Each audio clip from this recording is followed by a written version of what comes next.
Меня зовут Александр Хавренко. Здравствуйте. Буквально неделя осталась до того дня, когда для тысячи школьников республики прозвенит первый в новом учебном году звонок. А многих из них в этом году ждет переезд в новые школы. До конца 2022 года в Якутии введут 9 новых школ, построенных взамен аварийных зданий. Строительство современных зданий ведется по нацпроекту образования, программе комплексного развития сельских территорий и государственно-частного партнерства. Как отметил глава республики, открытие школ – это не просто новые объекты, это и новые программы образования и подходы к обучению детей. Сейчас в 7 районах ведется строительство новых школ, туда переедут школьники, которые учатся в аварийных зданиях.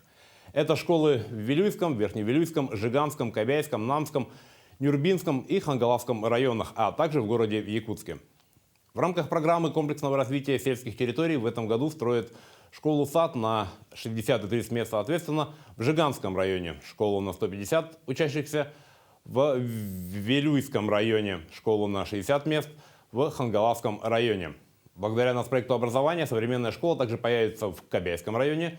И уже 1 сентября планируется открыть школу на 220 учащихся в селе Крест-Кытыл Намского района и школу-сад на 100 и 45 мест соответственно в Верхневилюйском районе.